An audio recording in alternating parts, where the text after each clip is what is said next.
नमस्कार दोस्तों। स्वागत है आपका मेरी नई कहानी में। आपकी पसंद और सपोर्ट ही हमें आगे बढ़ाता है, तो कमेंट करना मत भूलिएगा। अब बढ़ते हैं कहानी की ओर। उत्तर प्रदेश और मध्य प्रदेश की सीमा पर बसे एक छोटे से गांव का नाम था बांधकोट। यह गांव अपने पुराने मंदिरों और श्मशान घाटों के लिए बदनाम था। कहते हैं कि यहाँ रात के समय कोई भी अकेला बाहर नहीं निकलता, क्योंकि गांव के बाहर फैले जंगलों और उस पुराने श्मशान से अक्सर अजीब अजीब आवाजें आती थीं। जैसे कोई रो रहा हो, किसी का गला दब रहा हो, या फिर कोई औरत दर्द से चीख रही हो। गांव वालों का कहना था कि इन सब का कारण था एक अघोरी। वह अघोरी गांव के बाहर श्मशान के पास एक टूटी फूटी झोपड़ी में रहता था। उसका नाम कोई ठीक से नहीं जानता था, लेकिन लोग उसे कहते थे कालदास। कालदास की शक्ल ही ऐसी थी कि देखने वाले का खून जम जाए। उसकी आंखें लाल जैसे अंगार, शरीर पर सिर्फ गेरुआ कपड़े का एक फटा हुआ टुकड़ा, बाल उलझे हुए, दाढ़ी घुटनों तक लटकती, गले में खोपड़ियों की माला, हाथ में खून से सना त्रिशूल। कहा जाता था कि कालदास कोई साधारण अघोरी नहीं था। वह तंत्र मंत्र, काला जादू और मायावी शक्तियों का मालिक था। गांव की औरतें तो उसका नाम सुनते ही कांप जाती थीं। उसी गांव में रहती थी एक औरत, रुक्मिणी। रुक्मिणी बेहद सुंदर लेकिन गरीब और लाचार औरत थी। उसका पति कुछ साल पहले बीमारी से मर गया था और वह अपने छोटे बच्चे के साथ अकेली रह गई थी। रुक्मिणी दिन रात खेतों में मजदूरी करके किसी तरह अपने बेटे को पाल रही थी, लेकिन उसकी सुंदरता गांव में चर्चा का विषय थी। काली रातों में जब चांदनी खेतों पर बिखरती, तो उसकी परछाई भी लोगों का दिल हिला देती थी। यही सुंदरता बन गई उसकी सबसे बड़ी दुश्मन, क्योंकि कालदास की नजर उस पर पड़ चुकी थी। एक रात रुक्मिणी अपने बेटे के लिए दवा लेने गांव के बाहर जड़ी बूटी वाले वैद्य के पास गई। लौटते समय रास्ता सुनसान था और चारों तरफ अंधेरा छाया हुआ था। तभी उसके सामने धुएं का एक गुब्बार उठा और उस धुएं से प्रकट हुआ कालदास। उसकी आंखें लाल, होठों पर अजीब सी मुस्कान और आवाज धीमी लेकिन डरावनी। रुक्मिणी, तुम्हारी सुंदरता तो इस दुनिया के लायक नहीं, यह सिर्फ मेरी है। रुक्मिणी डर के मारे कांप उठी और भागने लगी, लेकिन कालदास ने अपने हाथ से हवा में कोई मंत्र फेंका और रुक्मिणी वहीं थम गई, जैसे किसी अदृश्य रस्सी ने उसे जकड़ लिया हो। वह चिल्ला रही थी, तड़प रही थी, मुझे छोड़ दो, भगवान के लिए मुझे छोड़ दो। लेकिन कालदास की हवस ने उसकी प्रार्थना को कुचल दिया। कुछ दिनों बाद गांव वालों ने श्मशान के पास झाड़ियों में रुक्मिणी की लाश पाई। उसके शरीर पर जख्म थे, चेहरा डर और दर्द से विकृत था। कोई समझ नहीं पा रहा था कि उसके साथ क्या हुआ। लोगों ने धीरे धीरे सब जोड़कर समझा कि यह काम कालदास का ही हो सकता है, लेकिन कोई भी उसके खिलाफ बोलने की हिम्मत नहीं कर पाया। रुक्मिणी की आत्मा शांति से नहीं गई थी। उसके भीतर की पीड़ा, दर्द और अपमान एक ज्वाला बन गए थे। और उसी रात से गांव में अजीब घटनाएं होने लगीं। किसी का बच्चा अचानक बीमार पड़ जाता, कुएं का पानी लाल हो जाता, रात को किसी के दरवाजे पर औरत की चीख सुनाई देती, और कई बार गांव के लोगों ने देखा कि श्मशान में एक औरत का साया भटक रहा है। लंबा घूंघट, खून से सना चेहरा और आंखों से निकलती आग। यह रुक्मिणी की प्रतिशोधी आत्मा थी। रुक्मिणी की मौत के बाद से गांव पर जैसे कोई साया छा गया था। दिन में सब सामान्य दिखता, लेकिन जैसे ही सूरज ढलता, हवाओं में अजीब सी सिसकियां सुनाई देती। गांव के बूढ़े कहते, ये औरत की आत्मा है जिसे अघोरी ने मारा है, वह अब चैन से नहीं जाएगी। एक रात ठाकुर लक्ष्मण सिंह का बेटा कुएं पर पानी भरने गया। अचानक कुएं का पानी लाल हो गया। लड़का घबराकर पीछे हटा। तभी पीछे से किसी औरत की हंसी सुनाई दी। उसने पलटकर देखा, एक औरत, लंबा घूंघट, लेकिन चेहरा खून से लथपथ। लड़का चीखते हुए भागा, लेकिन अगली सुबह उसकी लाश खेत में मिली। उसके गले पर नाखूनों के गहरे निशान थे। गांव के लोग सहम गए। अब सबको यकीन हो गया कि यह रुक्मिणी की आत्मा है जो प्रतिशोध लेने लौटी है। कालदास अघोरी को जब यह बात पता चली कि रुक्मिणी की आत्मा गांव में दहशत फैला रही है, तो उसके होठों पर एक अजीब सी मुस्कान तैर गई। वह श्मशान में बैठकर खोपड़ी में शराब भरकर बोला, हाँ हाँ हाँ हाँ, तो तू लौट आई रुक्मिणी। सोचा मुझे डराएगी। मैं अघोरी हूं, मृत्यु का स्वामी। तुझ जैसी आत्माओं को तो मैं रोज खेल की तरह बांध देता हूं। लेकिन उसकी आंखों में एक पल के लिए हल्की सी चिंता भी चमकी, क्योंकि उसने महसूस किया था कि रुक्मिणी की आत्मा कोई साधारण आत्मा नहीं थी। वह अपने दर्द और अपमान की वजह से एक चंडी बन चुकी थी। एक अमावस्या की रात कालदास श्मशान में अपने काले तंत्र का अनुष्ठान कर रहा था। चौकी पर लाल धागे, नींबू, राख और खोपड़ियां रखी थीं। चारों तरफ मशालें जल रही थीं। अचानक चारों ओर तेज हवा चलने लगी। मशालें बुझने लगीं। श्मशान की राख उड़कर कालदास के चारों तरफ चक्कर काटने लगी। और तभी उसके सामने रुक्मिणी की आत्मा प्रकट हुई। चेहरा खून से भीगा, आंखें आग जैसी लाल, बाल बिखरे हुए और शरीर पर फटी हुई साड़ी। उसकी आवाज गूंजी, कालदास, तुझे लगता है तूने मुझे मिटा दिया। नहीं, मैं लौटी हूं और तेरा हर कतरा खून पी जाऊंगी। कालदास ने मंत्र पढ़ना शुरू किया, त्रिशूल उठाकर जमीन पर मारा। अचानक वहां से आग का गोला उठा और रुक्मिणी की ओर बढ़ा। लेकिन आत्मा सिर्फ हंस पड़ी। उसकी हंसी ऐसी थी कि चारों तरफ की हवा ठंडी पड़ गई। आग का गोला वहीं राख बनकर गिर पड़ा।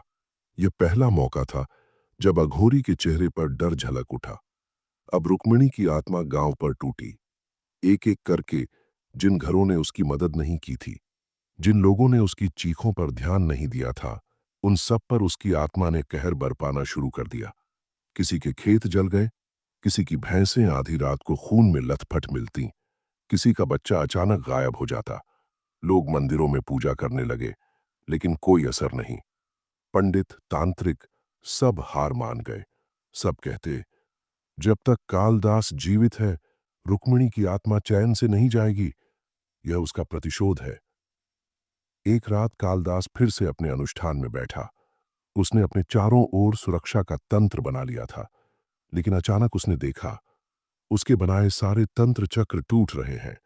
चारों तरफ औरतों की चीखें गूंजने लगीं। काले धुएं से दर्जनों औरतों की आत्माएं प्रकट हुईं। वे सब वही थीं जिन पर कालदास ने अपनी हवस और तंत्र की शक्ति का प्रयोग किया था। रुक्मिणी आगे बढ़ी और चिल्लाई, तेरी हवस ने न जाने कितनी औरतों को मारा है कालदास। आज हम सब मिलकर तेरा अंत करेंगे। सैकड़ों आत्माएं उस पर टूट पड़ी। कालदास चीखने लगा, त्रिशूल उठाकर वार करने लगा, लेकिन उसका हर वार हवा में खो जाता। उसकी चीखें दूर तक सुनाई दीं। गांव वाले समझ गए कि उस रात अघोरी का अंत हो गया। सुबह जब लोग श्मशान पहुंचे तो वहां कालदास की राख पड़ी थी। लेकिन अजीब बात यह थी कि उस राख से अब भी धुआं उठ रहा था और हवा में रुक्मिणी की हंसी गूंज रही थी। गांव वाले डर के मारे सहम गए। उन्होंने समझा, अघोरी तो मरा, लेकिन रुक्मिणी की आत्मा अब भी अधूरी है। उसका गुस्सा अब भी बाकी है।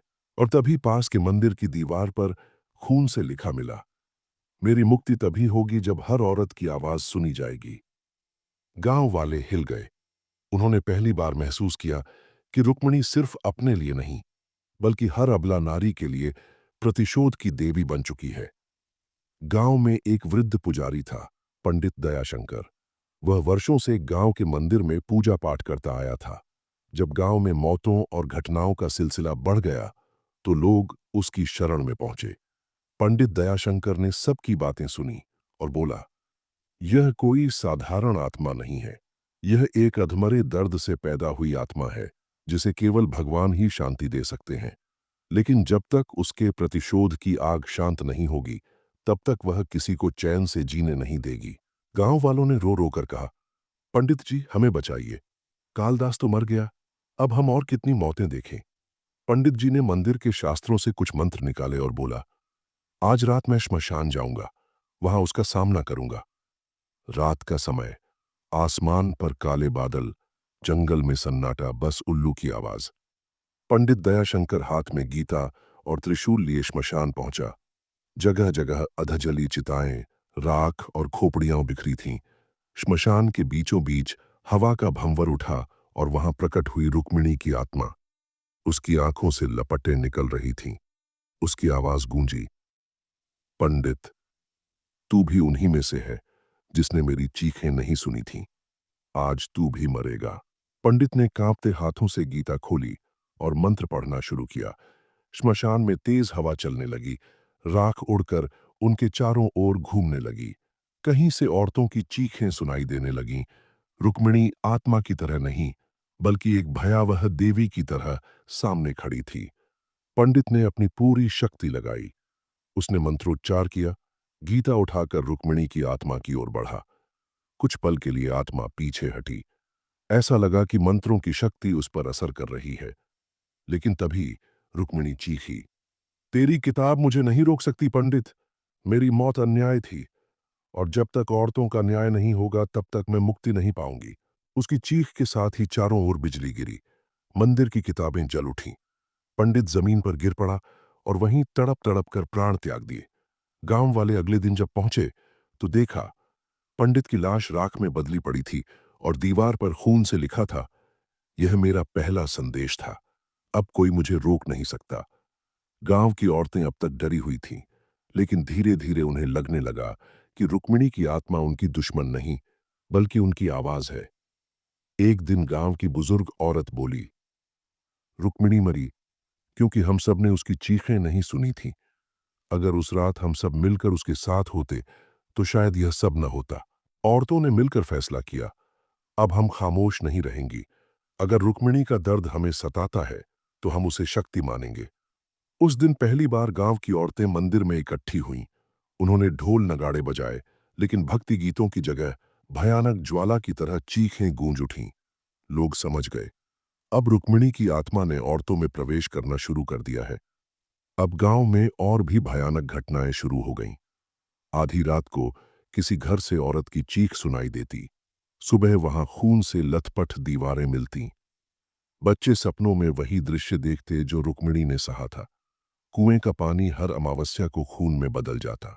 सबसे भयानक घटना तब हुई जब गांव का जमींदार, जिसने कभी रुक्मिणी को मदद देने से मना कर दिया था, रात को अपने कमरे में सो रहा था। अचानक दरवाजा अपने आप खुला। वह चीखा, कौन है? परछाई में रुक्मिणी खड़ी थी। उसका चेहरा जला हुआ, आंखें लाल। वह धीरे धीरे उसके पास आई और बोली, तूने मेरी चीखें नहीं सुनी, आज तेरी चीखें सारी रात गूंजेंगी। सुबह जब दरवाजा खोला गया तो अंदर जमींदार का कटा हुआ सिर खून से भरी बाल्टी में रखा था। अब गांव वाले डर से एक एक करके गांव छोड़ने लगे। गांव के कई घर वीरान हो गए। दिन में भी सन्नाटा छा गया। सिर्फ कुछ लोग बचे जो मानते थे कि रुक्मिणी अब देवी का रूप बन चुकी है। वे उसकी पूजा करने लगे। श्मशान में दीपक जलाकर प्रसाद चढ़ाने लगे।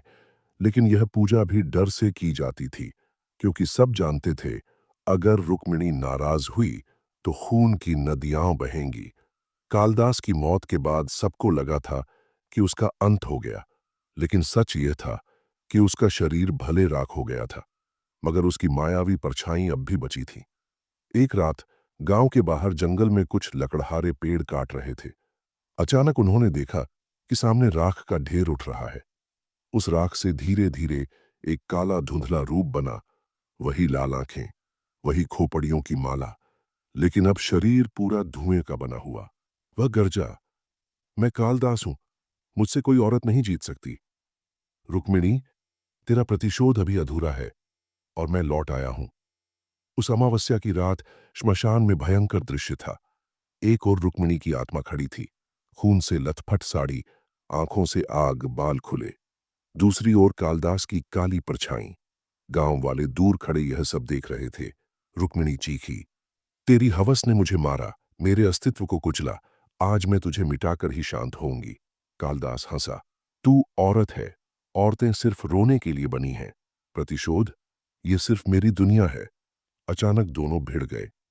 श्मशान की राख उड़ने लगी, पेड़ उखड़ने लगे, आसमान में बिजली कड़कने लगी। रुक्मिणी ने अपनी हथेलियां उठाई और चारों ओर औरतों की चीखें गूंज उठी। सैकड़ों आत्माएं उसके पीछे खड़ी हो गईं। कालिदास ने अपने काले धुएं से आग के गोले बनाए और आत्माओं पर फेंकने लगा, लेकिन हर आग का गोला औरतों की चीखों से राख बन जाता। युद्ध भयंकर था। गांव वाले कांपते हुए जमीन पर बैठ गए। किसी ने आंखें ढक लीं। अचानक रुक्मिणी ने जोर से चीख मारी, आज हर औरत तेरे खिलाफ है कालिदास। तू लाख माया जाल बनाए, तेरी हवस का आज अंत होगा। वह आगे बढ़ी, उसका चेहरा और भी भयानक हो गया। उसकी आंखों से निकलती ज्वालाएं कालदास की परछाई को चीरने लगी। कालदास तड़पने लगा। उसने मंत्र पढ़े लेकिन कोई असर नहीं हुआ। उसकी आवाज कांप गई। नहीं, यह असंभव है। मैं अघोरी हूं। मैं मर नहीं सकता। रुक्मिणी ने उसका गला पकड़ा और जोर से चीखी, जैसे तूने मेरा गला दबाया था। आज तेरी चीखें इस धरा पर आखिरी बार गूंजेंगी। सैकड़ों आत्माएं उस पर टूट पड़ीं। उसकी परछाई बिखर गई। धुएं के टुकड़े चहुं और फैल गए। उसकी अंतिम चीख पूरे जंगल में गूंज उठी और फिर सब शांत हो गया। गांव वाले खुशी से चिल्लाए, अघोरी मर गया, रुक्मिणी जीत गई। लेकिन तभी रुक्मिणी की आत्मा शांत खड़ी रही। उसकी आंखों में अब भी आग जल रही थी। वह बोली, कालदास मर गया, लेकिन उसकी हवस ने जो घाव दिए वह मिटाए नहीं जा सकते। मैं तब तक मुक्ति नहीं पाऊंगी जब तक इस दुनिया में औरतें चुप रहकर सहती रहेंगी। गांव वाले सन्न रह गए। उस दिन से रुक्मिणी की आत्मा गांव की देवी मानी जाने लगी। लोग उसकी पूजा करने लगे, लेकिन यह पूजा भक्ति की नहीं बल्कि डर की पूजा थी। कहा जाता है कि आज भी उस गांव के श्मशान में अगर कोई औरत अपनी मजबूरी में चीखती है तो उसकी आवाज के साथ रुक्मिणी की आत्मा भी गूंज उठती है। लोग कहते हैं वह अबला नारी नहीं रही, वह प्रतिशोध की ज्वाला है और उसका मायाजाल आज भी जीवित है। इस दास्तान का अंत यह है कि अन्याय कभी व्यर्थ नहीं जाता। अगर किसी अबला नारी की चीखें दबा दी जाए तो वही चीखें आत्मा बनकर काल को निगल सकती हैं। दोस्तों, अगर आपको हमारी कहानी पसंद आई है तो एक कमेंट जरूर करना। धन्यवाद।